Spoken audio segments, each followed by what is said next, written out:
welcome to TamiyaSC. I'm Armand Gutierrez. It is hot.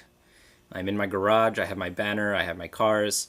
I have my lighting, but it's 9 o'clock at night, and with the garage open, it's still way too hot. So I'm going to start this little video by saying life gets hot sometimes. Sometimes you're in the hot sun time racing. Sometimes you're having a hard time trying to make a video, but that's okay.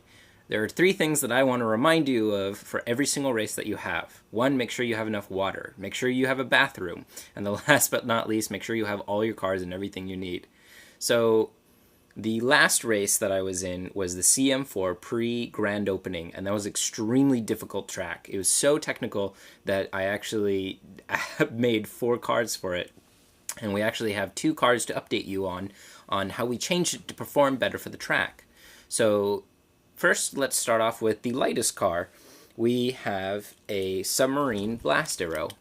The way I designed this car was actually making sure that it was pretty much as light as possible while still having some weight to it. The first thing you can notice are the very large wheels right here. And so these wheels are weighted wheels. They're extremely heavy since they're large diameter. And also not only that, but it makes the car fly really, really well because it's a lower center of gravity.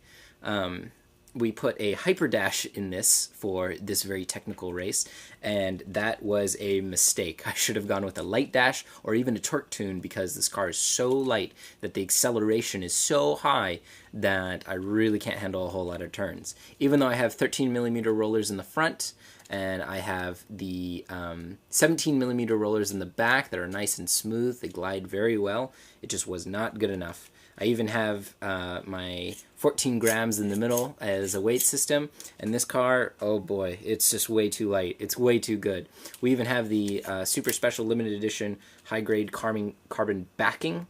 And I got to tell you, I bought this piece a long, long time ago, and it's really, really good. It's super sturdy, and if you ever see one and you can get your hands on one, I highly suggest buying it, unless it's over $100, which most of them go for now. But hey, if there's an old Marukai or you can find old parts, I highly suggest picking those up.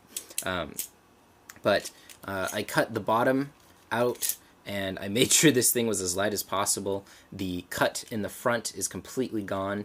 The front piece for this MA chassis, and this is my most cut up piece. I've never cut anything this much, and actually it's so cut up that even the blast arrow, the black special edition blast arrow, is just this tiny sliver of the top. And I'm not gonna lie, it took off a lot of weight. It also kind of makes it look like well, to be honest, a submarine. So that's the first one. This car flew out almost immediately. It didn't do so great. And the reason why is because I put a hyperdash in it. Just simple as that. Too much power, too fast. Let's see how much it weighs really quick. We're looking at a weight of 163 grams. That's not even like a really light car. Most people can get their cars like down to 130, 140. And that's without batteries. So obviously it's not too light of a car, but it's just too light for the motor that I put into it. Way too light, especially for such a technical course. Our next runner-up is the Bearhawk. If you remember in my previous build, this car used to weigh a little different. We're at between 176, 177, and this car hasn't changed too much since its premiere. I got these tiny little weights in the front. They don't do all that much, to be absolutely honest. These weights in the back, I really doubt if they do too much. They probably just activate the brake and barely activate the brake. It's that. I have this middle piece in here with these 2 weights, and I have a torque tune in this. And of course we have the hard, large diameter tires, and then the guard in the front. This is a Super 2 chassis, and this is one of the faster chassis, and with the large diameter and the torque tune, we're looking at a pretty fast car. I have the guiders here at the top, the special pieces, so that way when your car tilts, this hits the wall and you stay on the track. And I gotta tell you how many times this car actually created lift within a turn and actually stayed in because these back parts were pieces of rubber, and then these parts, the plastic just sliding against the wall, really made sure this super light car, this super fast car, this acceleration car didn't fly out. But it did in the end. It didn't take a jump too well, and it actually flipped over. And that's actually the danger of really light cars. Sometimes you'll just take a jump way too well, and you'll just go whoop, right on the side.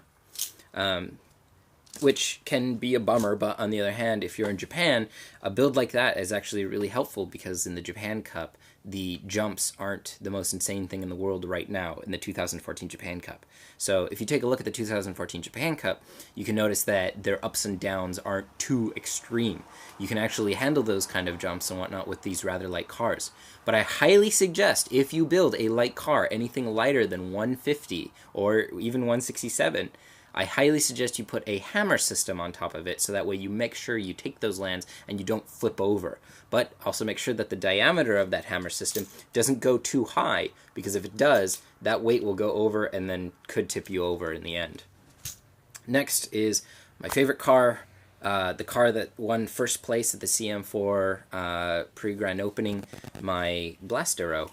And from the very first build, we went from this Blast Arrow to increasing the weight on the front, and we increased the weight on the back. We changed the weight system to just a regular hammer because it was just it wasn't enough force with the newer hammer system. And then we kept the middle actually the same. And we have the super hard tires on the side, all very dark now because it's super used. And then everything else we kept the same. And the reason why this won is because it was so stable and it was so slow with a light dash that we were okay. We stayed in the track. Everyone else just fell out when it was racing against this thing because toward the end people were flying out. And that's what happens when your batteries sometimes recharge. So the type of race that specifically this car won in was a race where the cars were impounded as soon as you put in the entry. That means you can't change your batteries, you can't clean your car, you can't do anything to it unless it's race time. And then when it's race time, you can put a little bit of grease or cleaning agent within your motor, and that's it. Pretty much nothing else. And so this car, the batteries were not the best of batteries. So the batteries were wearing down every single time, and some people's batteries actually gained enough charge to increase speed, and I believe that's why they fell out. But I'm not 100% sure. All I know is that this car was so stable, so smooth, that it just could not fly out. It was too slow. It was too stable. And that's the reason why I love this build so much.